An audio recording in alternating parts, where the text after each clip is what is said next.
Qadatan bil lisani yafqahu qawli. Allahumma faqihna fid din wa 'allimna at-ta'wil warzuqna fahmal mursalin. Jamaah fardu subuh yang dimuliakan Allah Subhanahu wa taala, para santri yang dimuliakan Allah, para mujahid fi sabilillah, man kharaja fi talabil ilmi, siapa yang keluar rumah dengan niat menuntut ilmu, fa huwa fi sabilillah, maka dia sama seperti mujahid yang berjuang fi sabilillah hatta yarji'a, sampai dia pulang ke rumah. Hadis yang kita bahas subuh ini terkenal masyhur dengan nama hadis Jibril. Kenapa disebut dengan hadis Jibril? Karena yang datang bertanya kepada Nabi itu adalah malaikat Jibril alaihissalam yang berbentuk manusia, rambutnya sangat hitam, bajunya sangat putih. Biasanya orang kalau rambutnya sangat hitam, bajunya sangat putih, berarti dia orang tempatan, orang daerah situ. Rambutnya hitam karena dia baru mandi bersih, bajunya sangat putih, bajunya juga bersih karena dia tidak musafir.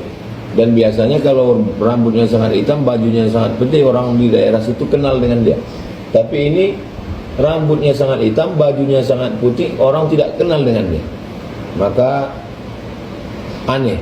Kalau rambutnya kusut berdebu, bajunya agak kusam, berarti dia orang musafir. Pantas, wajar kalau orang tidak kenal. Maka hadis ini mengandung keanehan. Syadidul sawadi, syadidus sawad, sangat hitam. Syadidul bayad, sangat putih. Lalu kemudian laki-laki itu bertanya kepada Nabi, akhbirni anil iman, apa itu iman? Nabi menjawab, iman itu iman itu, kata Nabi SAW, antumina billah wa malaikatihi wa kutubihi wa rusulihi wa liyawmil akhiri wa bil qadari khairihi wa syarrihi. Beriman kepada Allah, malaikat, kitab, rasul, hari kiamat, takdir baik, takdir buruk. Kemudian dia bertanya lagi, akhbirni anil, aneh juga. Dia bilang, sadaqta, kau betul. Dia yang bertanya, dia pula yang membetulkan. Sudah pakaiannya aneh, lalu kemudian ucapannya pun aneh. Lalu kemudian yang kedua dia bertanya, akhbirni anil Islam, apa itu Islam?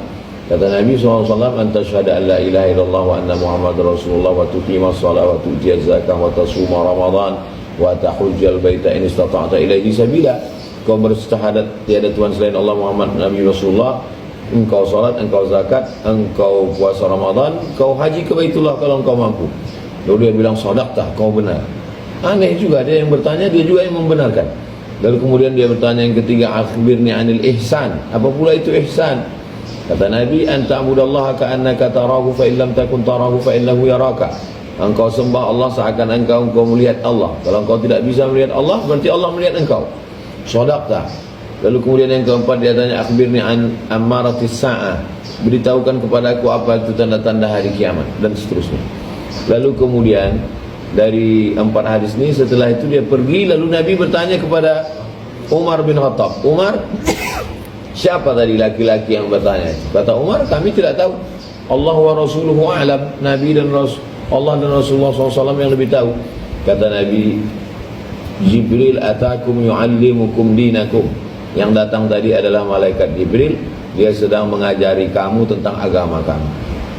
Aneh juga ucapan Nabi itu, karena yang mengajar adalah Nabi. Lalu kenapa dikatakan Jibril mengajar kamu? Ternyata salah satu cara mengajar adalah dengan pura-pura bertanya. Jadi kalau kita mau ngajar jamaah, ada jamaah itu yang pelit, yang bakhil, yang kikir, yang medit. Lalu kita mau ngajar dia bagaimana hukum orang pelit. Jadi kita nggak perlu ngajar dia.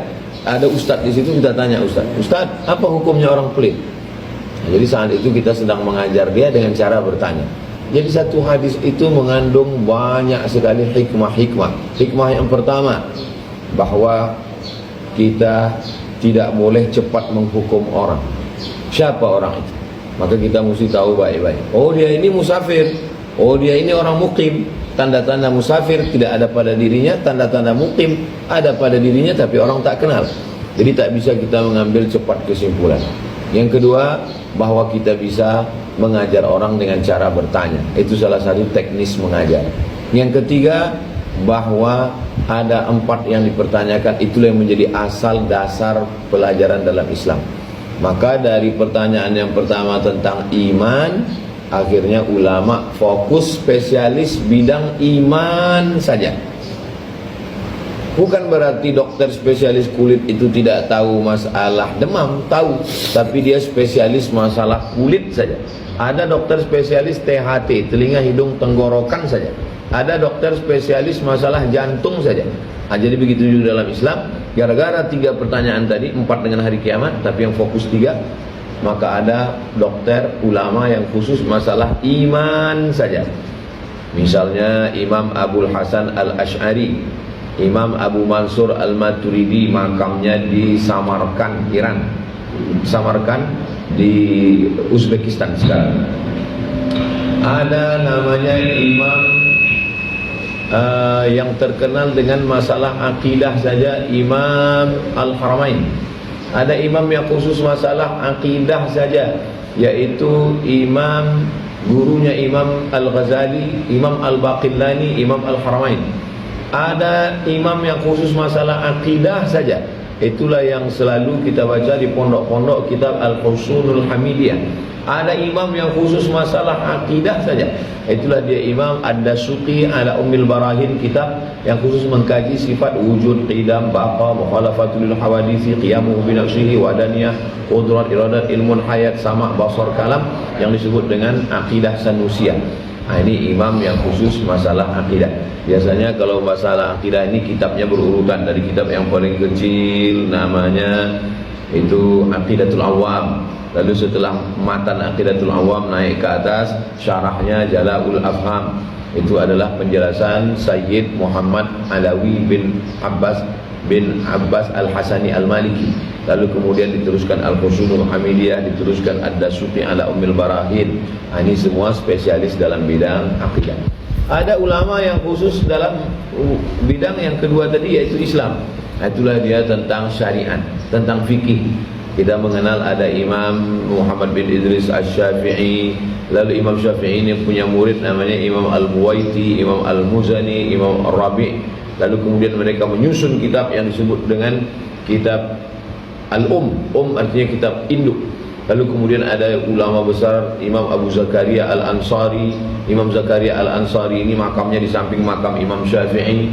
Di Mesir ada satu masjid namanya Masjid Imam Syafi'i. Di samping makam Imam Syafi'i itu ada makam Imam Zakaria Al-Ansari. Lalu kemudian imam besar dalam mazhab Syafi'i namanya Imam Muhyiddin Abu Zakaria Yahya bin Syaraf An-Nawawi. Ini hanya mazhab Syafi'i. Ada lagi mazhab yang paling tua namanya mazhab Abu Hanifah atau Imam Hanafi, meninggal tahun 150 Hijrah. Fiqih juga. Yang kedua Imam Malik bin Anas, gurunya Imam Syafi'i. Kata Imam Syafi'i, kana al-Laitsu afqah min Malik walakinna talamidahu lam yaqum bihi. Imam Laits bin Sa'ad orang Mesir, Imam Malik bin Anas orang Madinah. Imam Laits bin Sa'ad walaupun dia tinggal di Mesir, afqah min Malik, ilmunya lebih hebat daripada Imam Malik. Lalu kenapa mazhabnya tidak terkenal? Karena murid-muridnya tidak menyusun kitabnya. Jadi banyak ulama-ulama itu hebat, tapi karena muridnya nggak ada, meninggal, selesai. Jadi tapi ketika Imam Malik punya murid yang luar biasa, maka disebut salah satu muridnya adalah Imam Muhammad bin Idris Asy-Syafi'i. Lalu kemudian Imam Syafi'i punya murid lagi di Baghdad, itulah dia Imam Ahmad bin Hanbal yang kita kenal dengan Imam Hambali. 4 imam mazhab. Sebetulnya imam mazhab fikih bukan cuma Hanafi, Maliki, Syafi'i, Hambali. Ada mazhab Ibnu Abi Laila, ada mazhab Sufyan Ats-Tsauri, ada mazhab Sufyan Ibnu Uyainah, ada mazhab Imam Al-Auza'i. Itu semua adalah imam-imam mazhab, tapi tidak populer, tidak terkenal, muridnya tidak menyebar. Maka Imam Syafi'i muridnya tersebar dari mulai Makkah, Madinah, kemudian dia pindah ke Kufah, kemudian dia pindah lagi ke Yaman, dia pindah ke Mesir. Pada tahun 200 dia pindah ke Mesir, pada tahun 204 dia meninggal di Mesir. Di pondok-pondok pesantren dipelajari kitab ini dari kitab yang paling kecil namanya Matan Takrib. Kemudian penjelasannya namanya Fathul Qarib. Naik lagi ke atas namanya I'anatul Talibin. Lalu kemudian kitab yang besar Al-Mahalli. Lalu kemudian kitab Al-Majmu' Syarah Muhazzab. Itu dikaji orang bertahun-tahun untuk spesialis bidang mazhab Syafi'i. Itu dari pertanyaan akhbirni anil Islam tuh. Kemudian yang ketiga tentang ihsan. Muncullah satu spesialis dalam bidang yang disebut dengan tasawuf. Tasawuf artinya mensucikan hati ayatnya kita baca dalam sholat tadi, qad aflaha man zakkaha wa nafsin wa ma sawwaha, demi jiwa dan penciptaannya, fa alhamaha fujuraha wa taqwaha. Allah berikan dua jalan, jalan fujur, jalan jelek, jalan jahat, jalan buruk, wa taqwaha, jalan takwa, jalan baik. Qad aflaha man zakkaha, beruntunglah orang yang mensucikannya, wa qad khaba man dassaha, rugilah orang yang mengotorinya. Jadi jiwa kita ini, kalbu kita ini ada yang mengotorinya, hasad, dengki, takbur, sum'ah, riya, husuk hati, dibersihkan, disucikan dengan zikir, ridha, qanaah, tawakal. Ada ulama yang khusus spesialis bidang ini. Dia bukan bidang fikih, dia bukan bidang akidah, tapi dia disebut dengan bidang tasawuf, atau nama lainnya adalah tazkiyatun nafs, pensucian jiwa. Yang paling masyhur di seluruh dunia adalah kitab Ihya Ulumuddin Imam Abu Hamid Al-Ghazali, meninggal tahun 505. Tapi Imam Al-Ghazali sendiri pun mendapatkan ilham dari kitab lain. Sebelum beliau menulis kitab ini, beliau ada tahu satu kitab yang disebut dengan kitab Quds Al-Qulub, makanan hati, ditulis oleh Imam Abu Talib Al-Makki. Lalu kemudian Imam Al-Ghazali terinspirasi dengan kitab Quds Al-Qulub yang ditulis oleh Imam Abu Talib Al-Makki, dia tulislah kitab itu. Lalu kemudian ulama pun menyusun kitab-kitab tasawuf ini. Tasawuf kita adalah tasawuf sunni berdasarkan Quran dan Sunnah yang disusun oleh Imam Junaid Al-Baghdadi, dan yang terlengkapnya 4 jilid, itulah dia Imam Abu Hamid Al-Ghazali. Tapi karena terlalu tebal, diringkas lagi oleh Imam Qasim, disusun dengan kitab namanya kitab Mau'izatul Mu'minin, Imam Jamaluddin Al-Qasimi. Yang diringkas nama kitabnya adalah Mau'izatul Mu'minin min Ihya Ulumuddin. Kemudian dari Yaman, Habib Umar bin Hafiz meringkas juga kitab Ihya Ulumuddin 1 jilid. Sehingga kalau susah mau mengajarkan yang tebal, bisa dengan 1 jilid. Saya mau menjelaskan bahwa ulama dalam Islam itu bukan hanya sekedar masalah lahir, akikah, lalu kemudian mati takziah, lalu kemudian sekedar berdakwah ceramah, tapi ulama memahami spesialisasi bidang ilmu. Semalam saya buka Instagram, tiba-tiba muncul satu video hitam putih Buya Hamka, satu video hitam putih Bung Hatta, Presiden Soekarno, wakilnya Hatta. Lalu kata dia, kalau mau memajukan Indonesia, maka Indonesia ini bisa dimajukan dengan 2 cara. Ucapan dia itu disampaikan tahun 1945. Yang pertama, mendirikan sekolah. Yang kedua, membuat rumah sakit. Maka ada 50% yang sesuai dengan kita. Rumah sakit bukan bidang kita, itu para dokter-dokter muslim. Dokter muslim juga mendirikan rumah sakit. Baru saya paham connect antara pikiran Bung Hatta dengan Buya Muhammad Nasir. Buya Muhammad Nasir mendirikan rumah sakit, itulah dia Yayasan Rumah Sakit Islam Yarsi. Rupanya mereka ini terkonek, yang satu nasionalis Buya, yang satu nasionalis Bung Hatta, yang satu lagi religius. Tapi jangan lupa, orang selalu menggolongkan Hatta ini seorang yang nasionalis, padahal sebenarnya dia juga seorang yang religius. Dia bisa menjadi imam sholat, tapi dia juga bisa menjadi imam negara, Soekarno-Hatta. Dan dia adalah murid langsung dari seorang ulama Bukit Tinggi bernama Syekh Jamil Jambe. Bisa dilihat fotonya di rumah di rumah Bung Hatta di Bukit Tinggi, ada di situ foto Syekh Jamil Jambe. Kok bisa ada foto Syekh Jamil Jambe? Karena beliau ini adalah guru dari Bung Hatta. Artinya apa? Mendirikan sekolah. Maka di mana-mana kalau kita punya tanah, dirikan sekolah. Di mana-mana Islam bertahan itu karena sekolah. Negaranya hancur dijajah oleh orang yang tidak Islam. Itulah dia disebut dengan Provinsi Patani, Thailand Selatan. Kenapa Thailand Selatan itu masih tetap Islamnya kuat sampai sekarang? Karena madrasah. Mereka tidak menyebutnya pondok pesantren, karena istilah pesantren itu ada di Pulau Jawa. Tapi di Patani, Thailand Selatan itu adalah disebut dengan madrasah atau pondok-pondok. Sampai hari ini Islam masih bertahan di Songkhla, di Yala, Narathiwat, Patani, itu karena pondok yang sangat kuat. India penduduk Islamnya 300 juta, memang nampak besar.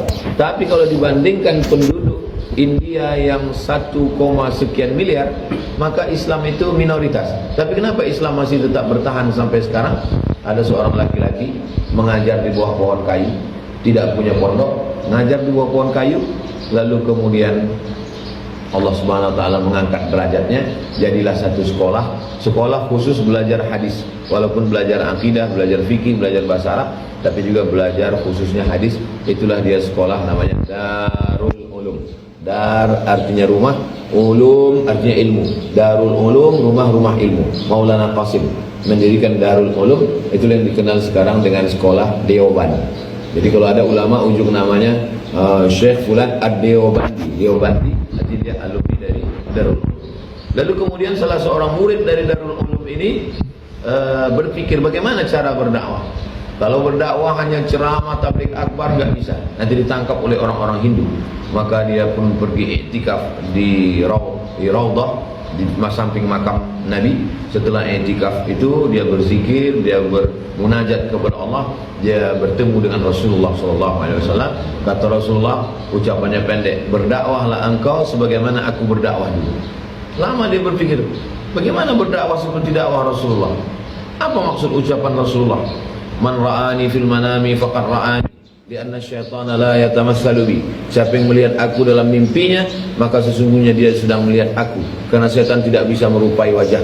Itu tidak dari setan, itu pasti Nabi. Nabi mengatakan berdakwahlah engkau sebagaimana aku berdakwah. Akhirnya dia menemukan satu metode dakwah, berdakwah seperti dakwah Nabi dulu, tidak tabligh akbar, tidak depan orang banyak, tapi person to person. Sambil ngobrol, mengetuk pintu rumah orang.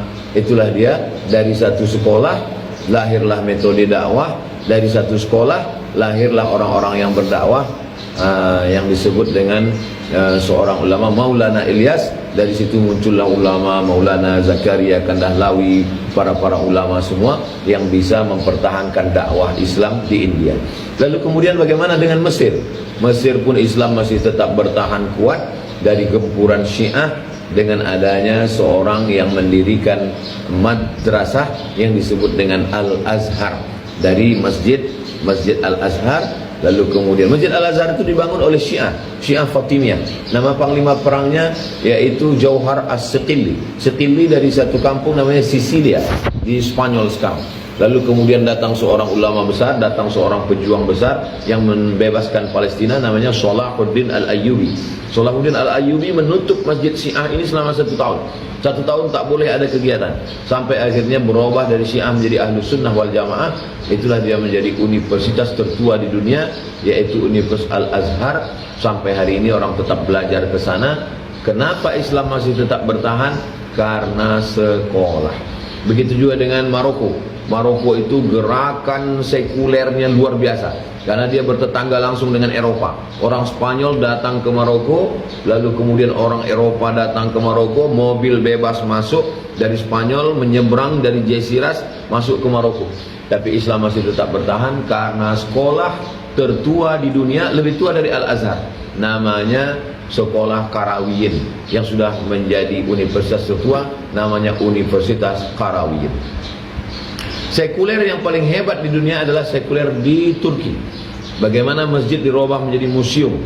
Orang yang paling hebat menggencarkan sekuler di Turki ini namanya Mustafa Kemal Atatürk. Tapi ada seorang ulama, dia tidak melawan dengan senjata, dia tidak melawan dengan pedang, dia tidak berperang dengan Mustafa Kemal Atatürk. Dia hanya fokus mendirikan sekolah menghafal Quran, namanya Syekh Sulaiman. Dari sekolah itulah yang paling banyak di dunia sekarang, mengalahkan sekolah Saudi Arabia, mengalahkan Al-Azhar. Bukan cabangnya paling banyak di Eropa, di Afrika, di Australia, sampai di Indonesia. Itulah diambil dari namanya Sulaiman. Sekolah itu bernama Sulaimaniyah. Jadi kalau mau membela agama Allah adalah dengan mendirikan sekolah-sekolah. Terserah apakah namanya tahfiz Quran, apakah namanya ma'had, apakah namanya pondok pesantren, substansinya adalah sekolah. Maka lahirlah ulama spesialis dalam 3 bidang, dalam bidang akidah, dalam bidang asyariah, dalam bidang tasawuf. Maka silakan mau belajar apapun, yang penting tahfiz Quran, baca kitab, karena yang namanya dakwah, pengajian di mana-mana pun saya ceramah dakwah, itu fokusnya sebetulnya adalah bagaimana masyarakat mewakafkan tanah, mendirikan pondok pesantren supaya Islam tetap bertahan. Mudah-mudahan apa yang saya sampaikan ini memahamkan kita tentang konsep pendidikan kita. Oh, ternyata Ustaz Somad itu ceramah ke sana ke sini, tujuannya tidak lain supaya masyarakat ini sadar, yang punya uang, yang punya kekuasaan, tolong agama Allah dengan mendirikan sekolah, maka insya Allah Islam di Indonesia tetap bertahan sampai hari ini.